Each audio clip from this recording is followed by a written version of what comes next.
کہ اگر اس وظیفے نے کام نہ کیا تو آپ جو سزا مجھے دینا چاہیں گے اور دے سکتے ہیں، کیونکہ پھر میں خدا نخواستہ جھوٹ بولوں گا، اور میں کبھی بھی جھوٹ نہیں بولتا۔ قرآن عظیم میں اتنی حاجت پوری ہو، پریشانی ختم ہو، گھر کے مشکلات ختم ہو، قرض کا بوجھ ختم ہو، مالی پریشانی ختم ہو، دشمنوں کا خوف، جادو سے پریشان، کالا جادو کر دیا ہے، وہ جادو، فلاں جادو، یہ سارے مسائل کا حل 11 مرتبہ سورہ توبہ کی آخری شافی ایک انمول تحفہ ہے۔ اللہ کی قسم بہت بڑا تحفہ ہے۔ آپ کو کیا پتا کہ سورہ توبہ کے آخری 2 آیات میں کتنے کمالات اللہ نے رکھے ہیں، کتنے معجزات رکھے ہیں۔ اتنا لمبا چوڑا تعداد بھی نہیں، آپ نے صرف 11 مرتبہ پڑھنا ہے، اور انشاءاللہ تو میرے بھائیوں بہنوں، جو وظائف میں دیتا ہوں اس سے کبھی بھی آپ کو رجت نہیں ہوگا، اس کی گارنٹی دیتا ہوں میں۔ ہاں، آزمودہ انمول تحفہ دیتا ہوں کہ انشاءاللہ دنیا کی کوئی ایسی پریشانی نہیں، ایسا کوئی حاجت نہیں جو اس سے حل نہ ہو۔ خدا نخواستہ آپ ہر طرف سے مایوس ہو چکے ہیں، لیکن اللہ کی رحمت سے تو مسلمان کو مایوس ہرگز نہیں ہونا چاہیے۔ مسلمان کبھی بھی اللہ کی رحمت سے مایوس نہیں ہوتا۔ دیکھو میرے بھائیوں بہنوں، آپ کتنے ہی پریشان کیوں نہ ہوں، انشاءاللہ العزیز سورہ توبہ کی آخری 2 آیات کا سب سے طاقتور ترین وظیفہ اور سب سے آسان وظیفہ آپ کو بتا دیتا ہوں۔ آپ کی ہر پریشانی، یہ نہیں کہ یہ اس پریشانی کے لیے، اس حاجت کے لیے، خاص حاجات کے لیے، آپ کی زندگی میں جو بھی تکلیف ہو، آپ کی زندگی میں جو بھی پریشانی ہو، آپ کی زندگی میں جو بھی رکاوٹ ہو، سورہ توبہ کی آخری 2 آیات ان سب تکالیف کے ختم کرنے کے لیے، تمام حاجات کو پورا ہونے کے لیے کافی و شافی ایک انمول تحفہ ہے۔ اللہ کی قسم بہت بڑا تحفہ ہے۔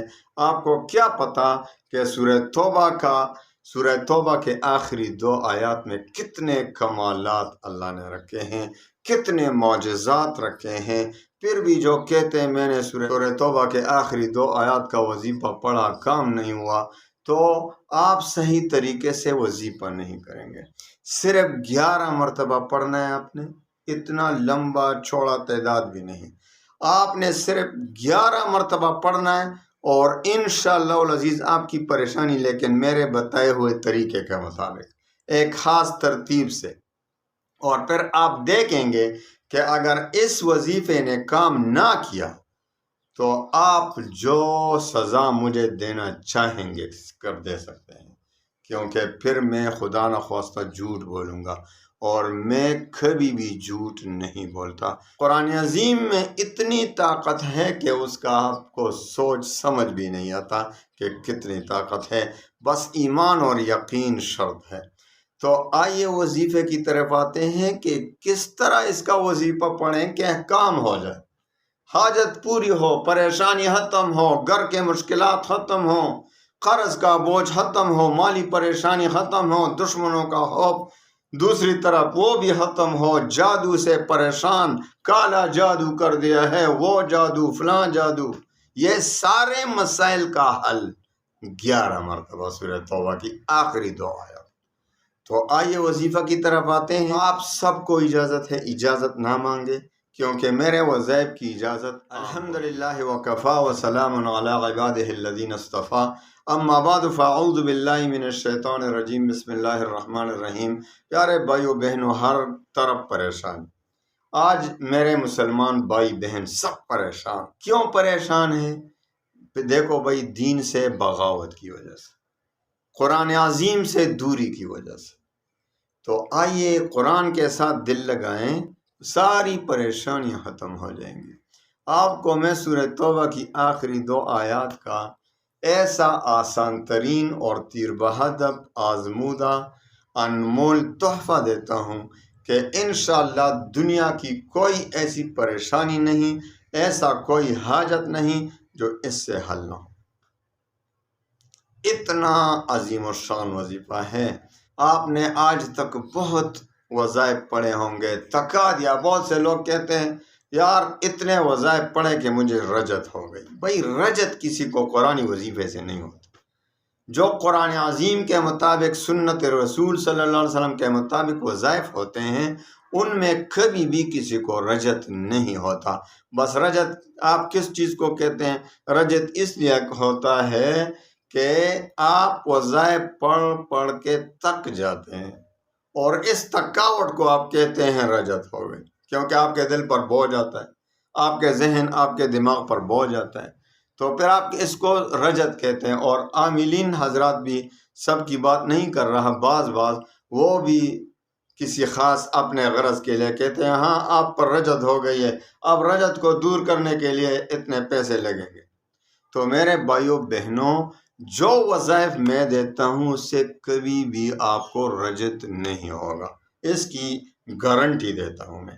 ہاں، زیادہ بوجھ اپنے اوپر نہ لائے، اس لیے میں آپ کو کم تعداد میں وظیفہ دیتا ہوں، اور ایسا تیر بہدف کہ نہ آپ کو رجت ہوگی نہ آپ کو تکلیف ہوگی، آسانی کے ساتھ انشاءاللہ کام ہو جائے گا. تو اجازت عام ہے، کوئی بھی اجازت نہ مانگے. میرے اصول کے مطابق آپ کو پتہ ہے کہ میرے وظائف کی اجازت عام ہوتی ہے. ہاں، 4 شرائط کے ساتھ، وہ بھی اپنے غرض کے لیے نہیں. بہت سے لوگ کو آپ نے دیکھا ہوگا کہ آپ کو اجازت ہے لیکن میرے چینل کو سبسکرائب کریں، میرے چینل پر اس ویڈیو پر ایک لائک مارنا ہے، کمنٹ کرنا ہے. بھائی اس طرح کی اجازت میں کبھی کسی کو نہیں دیتا. ہاں، اجازت ایسا کوئی بھی شرط میری طرف سے نہیں ہوگا. ہاں، یہ شرط ہے کہ 5 وقت کی نماز تو پڑھنا فرض ہے نا. آپ وظائف کے پیچھے پڑے ہیں اور 5 وقت کی نماز کو چھوڑ بیٹھے ہیں، آپ کا وظیفہ کام کرے گا؟ اپنے گریبان میں منہ ڈال کے دیکھو، سوچو سمجھو، آپ کا وظیفہ کام کرے گا؟ تو سب سے پہلا شرط پابندی نماز، 5 وقت کی نماز کی پابندی. 5 وقت کی پابندی نماز کی نہیں کرو گے تو چلے جاؤ اس چینل سے. اس چینل پہ آپ کو آنے کی اجازت بھی نہیں ہے، کیونکہ 5 وقت کی نماز فرض ہے. 5 وقت کی نماز نہیں پڑھو گے تو آپ کا وظیفہ کام نہیں کرے گا. دوسری شرط رزق حلال کی طلب. تیسری شرط اللہ تعالیٰ پر یقین اور اعتماد کامل ہو. اگر یقین و اعتماد کامل نہ ہو اللہ پر تو پھر شک ہوگا. اور حدیث میں حدیث قدسی میں آتا ہے کہ حضور پاک صلی اللہ علیہ وسلم فرماتے ہیں کہ اللہ تعالیٰ فرماتے ہیں کہ میں اپنے بندے کے ساتھ اس کے ظن، اس کے گمان کے مطابق ہی معاملہ فرماتا ہوں. یعنی جس طرح وہ مجھ پر یقین رکھے گا میں اسی کے مطابق عمل کروں گا، معاملہ فرماؤں گا. تو ایک شخص ہے جو اللہ پر یقین کامل کے ساتھ وظیفہ پڑھ رہا ہے، اس کا وظیفہ کام کر جاتا ہے، قبول ہو جاتا ہے، دعا قبول ہو جاتی ہے. اور دوسرا بدقسمت شخص جو شک کر رہا ہے کہ میں نے تو بہت یار وظائف نے تو تھکا دیا، دعائیں کر کر کے تھک گیا لیکن کوئی دعا قبول نہیں ہو رہی، تو اس کا وظیفہ کیا کام کرے گا؟ اس کی دعا کیسے قبول ہوگی؟ اس کو تو اللہ پہ شک ہو رہا ہے، نعوذ باللہ. تو اللہ پر یقین و اعتماد کامل. اور آخری شرط وظیفے کا تلفظ ٹھیک کریں. ابھی سورہ توبہ کی آخری 2 آیات کا وظیفہ دے رہا ہوں تو آپ کو صحیح طور پر پڑھنا آتا ہے؟ آپ مجھے سنا دیں واٹس ایپ پہ، میں اس کے لیے انشاءاللہ آپ کو ٹائم دوں گا کہ آپ صحیح طور پر پڑھتے ہیں یا غلط پڑھتے ہیں. غلط پڑھتے ہیں تو کیا کام کرے گا؟ چلو ٹینشن ختم. اب آتے ہیں وظیفے کی طرف. ان ہدایات پر عمل کرتے ہوئے آپ نے وظیفہ پڑھنا ہے، اور وہ بھی صرف 11 مرتبہ. اسی وعدے پہ قائم ہوں، 11 مرتبہ پڑھنا ہے، اور 11 مرتبہ پڑھنے کے بعد انشاءاللہ آپ کی ہر مراد پوری ہوگی. آئیے آپ کو وظیفہ دیتا ہوں، آپ کو انمول تحفہ دیتا ہوں. سورہ توبہ کے آخری 2 آیات. جب آپ فجر کی نماز پڑھیں تو اسی جگہ بیٹھے بیٹھے آپ ذکر و اذکار میں مشغول ہو جائیں. اللہ کا ذکر کیا کریں، تلاوت کریں، ذکر کریں. جب سورج نکل آئے اور تھوڑا سا بلند ہو جائے، یعنی سورج نکلنے کے تقریباً 20-25 منٹ ہو جائے، تو اس کے بعد اشراق کی نماز کا وقت ہوتا ہے. تو 2 رکعت صلاۃ اشراق کی پڑھیں اور 2 رکعت صلاۃ حاجت کے پڑھیں. صلاۃ حاجت کے 2 رکعت کے بعد خوب دل سے خشوع خضوع کے ساتھ نماز بھی پڑھیں، اور اس کے بعد درود شریف پڑھ کر آپ سورہ توبہ کی آخری 2 آیات کو 11 مرتبہ پڑھیں۔ لقد جاءكم رسول من أنفسكم عزيز عليه ما عنتم حريص عليكم بالمؤمنين رؤوف رحيم فإن تولوا فقل حسبي الله لا إله إلا هو عليه توكلت وهو رب العرش العظيم۔ اس طرح آپ نے 11 مرتبہ پڑھنا ہے۔ 11 مرتبہ پڑھنے کے بعد آپ نے پھر درود شریف کم از کم 3 بار پڑھنا ہے اور سجدے میں چلا جانا ہے۔ سر سجود ہو کر سجدے کی حالت میں رو رو کر اللہ سے اپنی حاجت مانگے، اللہ سے اپنی حاجت مانگے۔ انشاءاللہ اسی دن آپ کی مراد پوری ہوگی، ورنہ چند دن اس پر عمل کرتے رہیں، کم از کم 1 دن 2 دن 3 دن، اس کا آخری حد 40 دن ہے۔ 40 دن مسلسل اس پر عمل کریں، 40 دن میں ضرور آپ کی دعا قبول ہوگی انشاءاللہ، اور میرا تو یقین ہے کہ پہلے ہی دن قبول ہوگی اگر آپ نے ہدایات کے مطابق وظیفہ پڑھا۔ اللہ تعالیٰ تمام مسلمانوں کے غموم ہموم پریشانیوں کو خوشیوں میں بدل دے۔ وآخر دعوانا